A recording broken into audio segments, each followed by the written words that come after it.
Good morning. It's PMC, SPC Government College, Ajmer. Today we will discuss about seed plants, general characters of seed plants. जैसे कि अपन पिछले lecture में किया था, इनके सामान्य लक्षण, हैबिटाट वगैरह, इनके हैबिटाट के बारे में जनरली है क्या क्या इनकी हैबिटाट हैं। आज हम आगे इसको बढ़ाते हैं। तो मेन प्लांट्स जो सीड प्लांट्स हैं या बीजीय पादप, जिम्नोस्पर्म में एंजियोस्पर्म, इनमें जो मुख्य जो पादप शरीर है, प्लांट बॉडी है, स्पोरोफिटिक, जो अपन पहले पढ़ चुके हैं। मुख्य पादप होता है वो या पीढ़ी होती है वो स्पोरोफिटिक होती है, बीजाणु पे प्लांट बॉडी बीजाणु। वैस्कुलर, इसमें वैस्कुलर सिस्टम डेवलप्ड होता है। वैस्कुलर या संवहन जो तंत्र होता है वो डेवलप्ड होता है, वेल डेवलप्ड होता है दोनों में ही, जिम्नोस्पर्म एंड एंजियोस्पर्म वगैरह दोनों प्लांट्स में। वैस्कुलर सिस्टम में जिसको अपन संवहन पूल, वैस्कुलर बंडल, इनका सबका यहाँ पर विकास हो जाता है। वैस्कुलर बंडल्स प्रेजेंट होते हैं और वैस्कुलर बंडल्स में जो जनरली जाइलम एंड फ्लोएम, ये दो कॉम्प्लेक्स टिश्यूज हैं जिनसे मिलकर के बना होता है जाइलम एंड फ्लोएम। इसी के आधार पर जाइलम किस तरह से, इनका अरेंजमेंट क्या है उसके, तो इनमें उसके आधार पर अलग अलग तरह से इनमें मोनोकॉट में अलग अरेंजमेंट होता है, डाइकोट्स में अलग अलग तरह का अरेंजमेंट होता है, रूट्स में इनका अलग तरह से ये अरेंज्ड रहते हैं। जब अपन टीएस वगैरह काटते हैं प्लांट्स की तो ये अपन को साफ दिखाई देता है इनकी, और उसी के आधार पर हम इसको पहचान सकते हैं कि जो सेक्शन है वो मोनोकॉट का है, डाइकोट प्लांट्स का है या रूट है। इसके आधार पर हम इसको पहचान सकते हैं, आइडेंटिफाई कर सकते हैं। इन रूट्स, अगर अपन वैस्कुलर बंडल्स की बात करें तो वैस्कुलर बंडल्स कॉन्जॉइंट कोलेटरल प्रकार के वैस्कुलर बंडल्स कॉन्जॉइंट कोलेटरल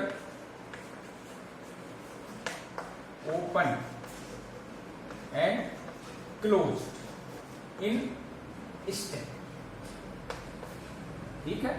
तो कॉन्जॉइंट मीन्स संयुक्त प्रकार के vascular bundle xylem and phloem present होते हैं। कोलेटरल समपार्श्विक या बहिर्पोषवाही, इसको बहिर्पोषवाही भी कहती है, मीन्स पोषवा मीन्स फ्लोएम जो होता है वो बाहर की तरफ होता है, परिधि की तरफ होता है या एपिडर्मिस की तरफ होता है। ओपन एंड क्लोज्ड, ये दो टर्म्स है, ओपन एंड क्लोज्ड, खुले हुए वैस्कुलर बंडल्स हैं या फिर ये बंद प्रकार के वैस्कुलर बंडल्स हैं। इसमें तो क्लोज का मतलब, ओपन का मतलब होता है, ये दोनों चीज डिपेंड करती है यहाँ पर प्रेजेंस ऑफ कैम्बियम या जिसको अपन ऐदा बोलते हैं, जो इनके सेकेंडरी ग्रोथ के लिए जिम्मेदार होती है। अगर इनमें ऐदा प्रेजेंट होगा यानी कैम्बियम प्रेजेंट होगा तो वैस्कुलर बंडल ओपन कहलाएगा। अगर इसमें ऐदा एब्सेंट होगी तो वो क्लोज तरह का वैस्कुलर बंडल कहलाएगा। और क्लोज प्रकार के अपन होते हैं जनरली मोनोकॉट्स में, और ये जो ओपन होगा वो डाइकॉट्स में होता है, क्योंकि इसी का अपन जनरली पढ़ते हैं कि मोनोकॉट्स होते हैं उनमें सेकेंडरी ग्रोथ नहीं होती, और डाइकॉट्स जो प्लांट्स होते हैं उनमें सेकेंडरी ग्रोथ पाई जाती है। एक्सास एंड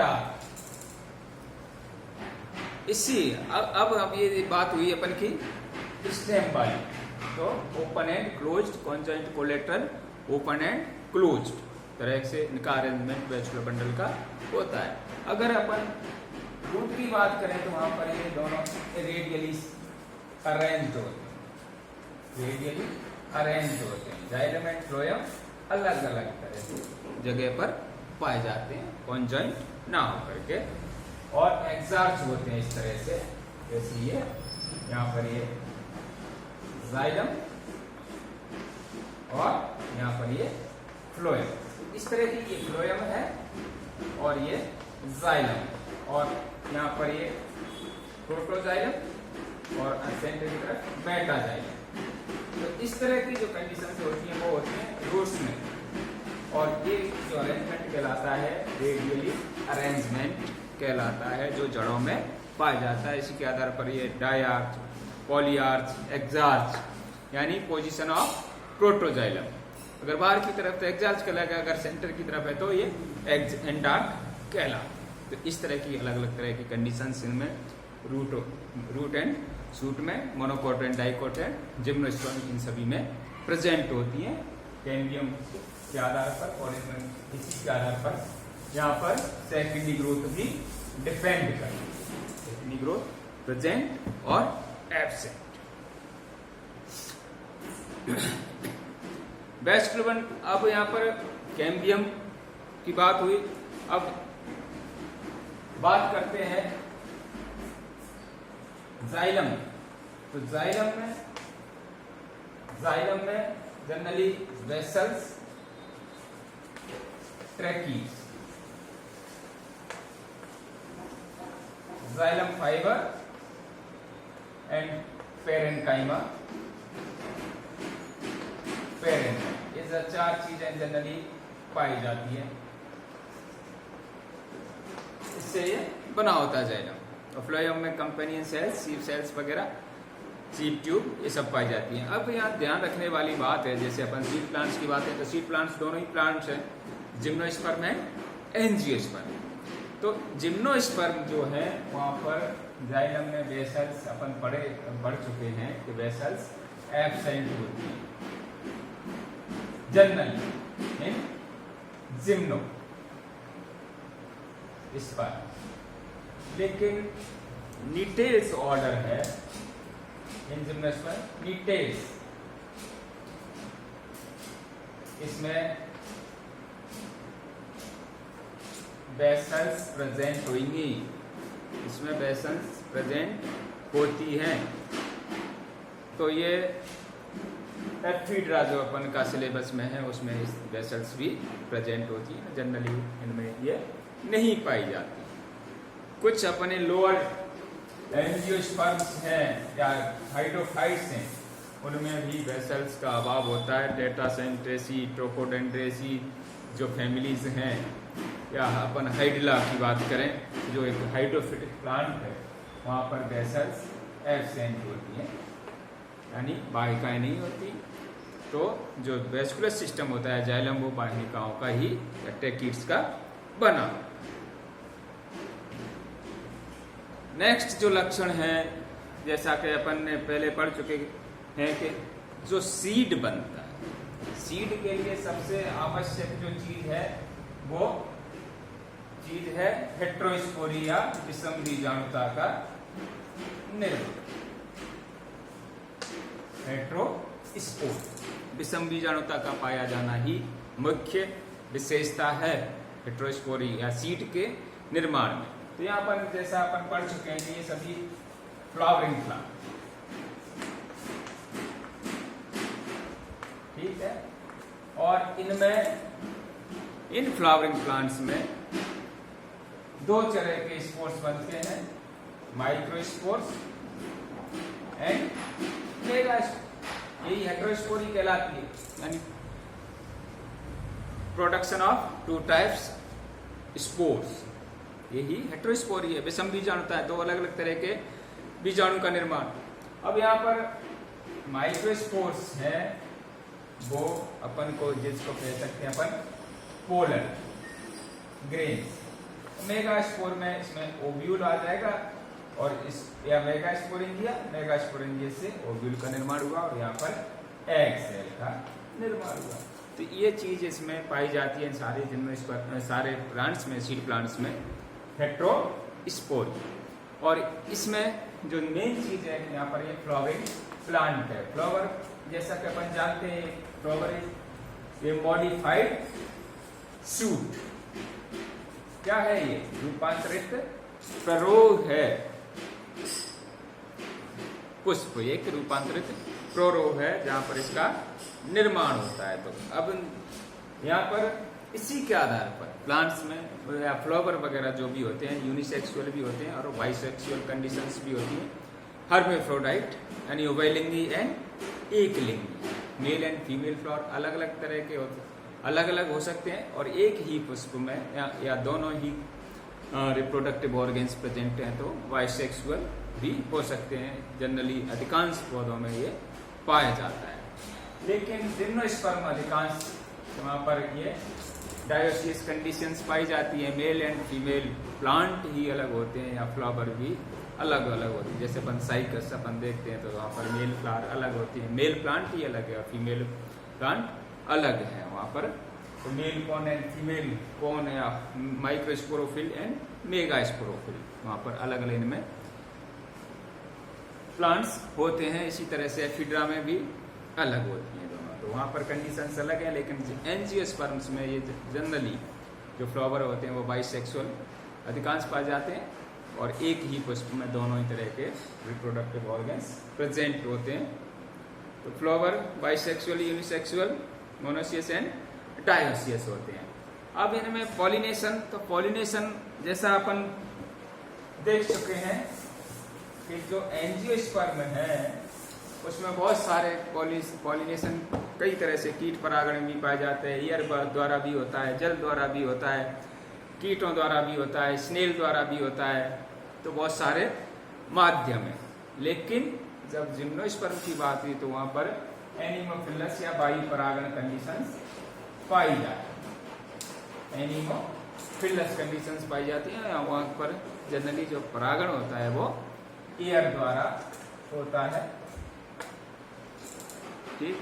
तो वहाँ जबकि एंजियोस्पर्म में ये विविधता पाई जाती है, मोनोकॉट्स और डाइकोट्स दोनों ही तरह के प्लांट्स में। तो यहाँ पर ये पर थोड़ा सा डिफरेंट है दोनों तरह के पौधों में। अब इनमें जब पॉलिनेशन हो गया तो पॉलिनेशन के बाद फर्टिलाइजेशन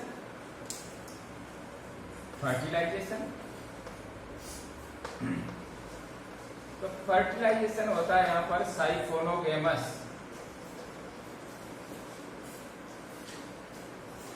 या नालियुग्मन। साइफोनोगेमस यानी जब पॉलिनेशन हो गया तो उसके बाद मेल एंड फीमेल गैमीट का जो फ्यूजन होगा, तो उससे पहले जब पॉलिनेशन होगा उसके बाद पोलन ग्रेन उसका जर्मिनेशन होगा और जर्मिनेशन के द्वारा इसमें पोलन ट्यूब बनती है और इस पोलन ट्यूब में इस तरह से दोनों मेल एंड पोलन